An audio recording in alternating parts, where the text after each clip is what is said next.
Pompéi. 79 après Jésus-Christ.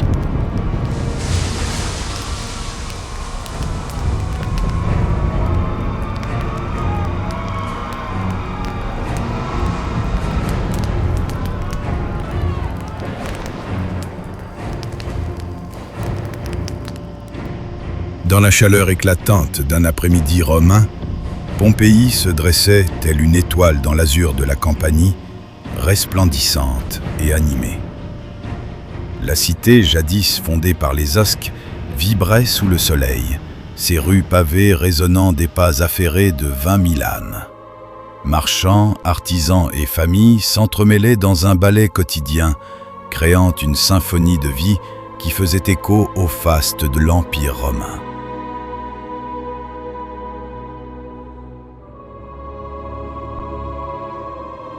Cité tournée vers la mer, elle respirait au rythme des voiles gonflées par les vents du large. Dans son port animé, les amphores d'huile, de vin et de garum s'entassaient sur les quais, prêtes à rejoindre les marchés de tout l'Empire. Les navires marchands, venus d'Alexandrie, de Carthage ou d'Ostie, faisaient résonner leurs coques contre les pierres, témoins de la prospérité d'une ville où le commerce était une promesse de richesse et de puissance. Ici, la mer n'était pas une frontière, elle était une route d'échange, de fortune et d'influence qui faisait de Pompéi l'un des carrefours vivants de la Méditerranée romaine. Une ville antique vibrante, confiante dans son destin.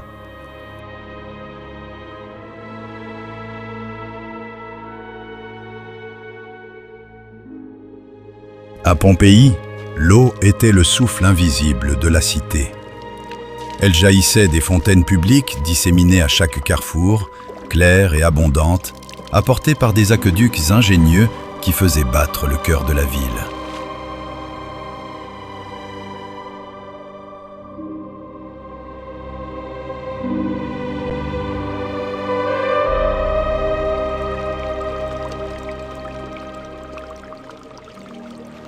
Autour de ces bassins de pierre, les habitants se croisaient, échangeaient des nouvelles, remplissaient leurs amphores, geste simple d'une prospérité quotidienne.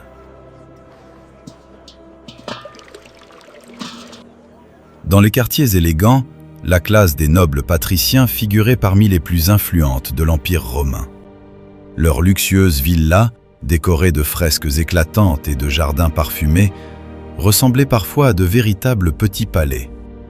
On y donnait de somptueux repas festifs, suivis de soirées plus intimes qui pouvaient se prolonger jusqu'à l'aube, sous la lueur des lampes à huile et le murmure des fontaines intérieures.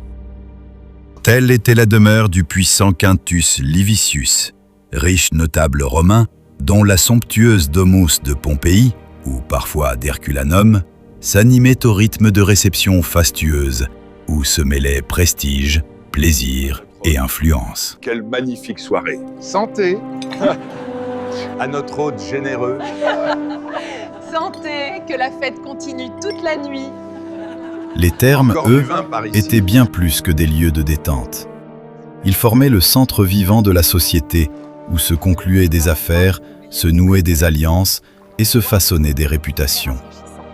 L'eau chaude et la vapeur enveloppaient les conversations, tandis que la cité poursuivait son activité autour de ses établissements essentiels. Dans les rues animées, les femmes se rendaient elles-mêmes au marché, choisissant fruits, pain et étoffes avec assurance. L'insouciance semblait régner dans cette ville prospère, où les marchands installaient leurs échoppes à chaque coin de rue, semblables à de petits restaurants ouverts sur la vie. Après ça, nous irons voir les tissus neufs au marché. Plus de 20 boulangers travaillaient sans relâche pour nourrir la population, répandant chaque matin l'odeur du pain chaud dans les ruelles pavées. Ainsi vivait Pompéi, confiante et florissante, portée par l'eau, le commerce et le plaisir de vivre. Pompéi comptait 2 arènes.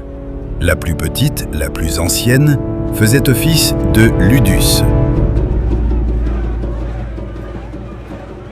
Et puis se dressait la grande arène, monument de pierre aux 3 niveaux de gradins, où résonnaient les clameurs de la foule lors des courses de chars fulgurantes et des combats de gladiateurs. spectacle célèbre bien au-delà des frontières de Pompéi, dans tout l'Empire romain.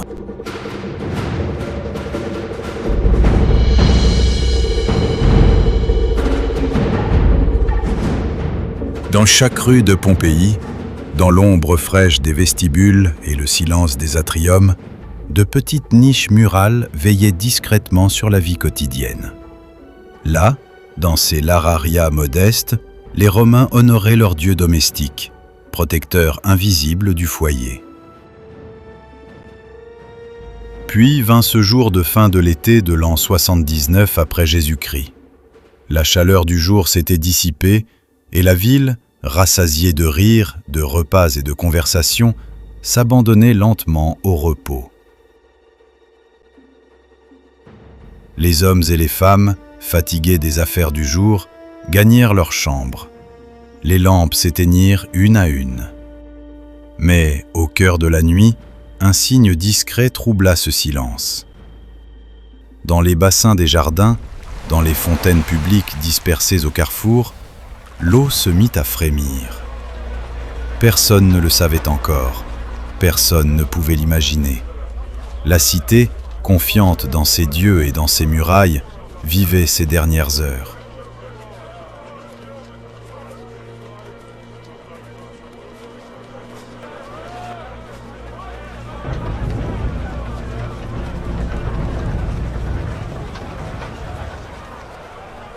Pourtant, dans l'ombre d'un volcan endormi, un destin inéluctable se préparait.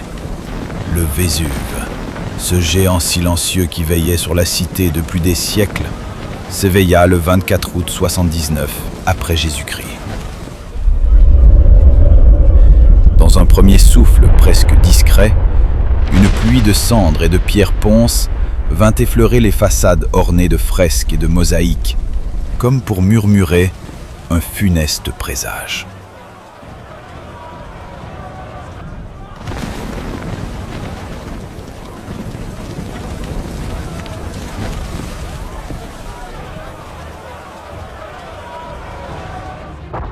L'air, chargé de mystère, se fit lourd, et l'instant s'allongea, suspendu entre la sérénité du passé et l'imminence du désastre.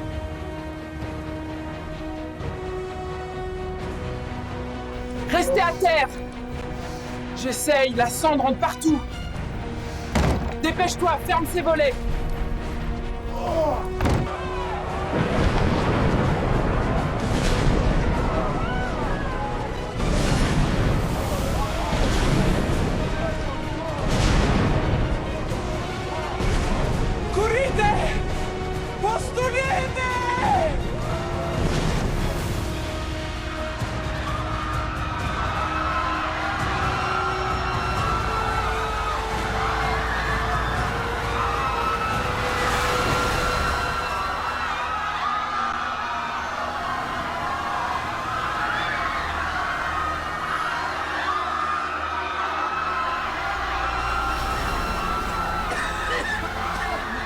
Alors que le soleil entamait sa descente, le volcan révéla toute sa furie.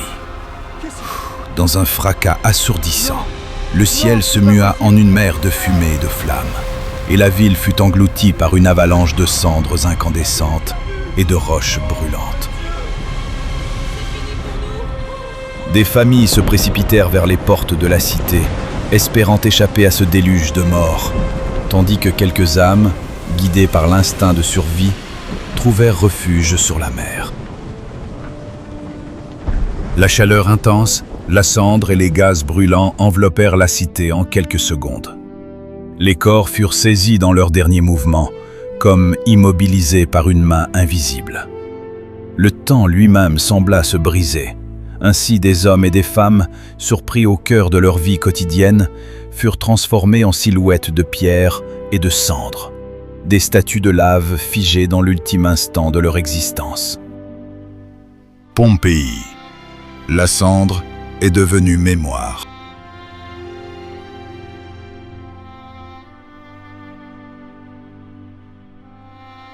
Merci d'avoir suivi ce programme court de l'unité de production de MLQ Studio. À bientôt pour d'autres aventures en images.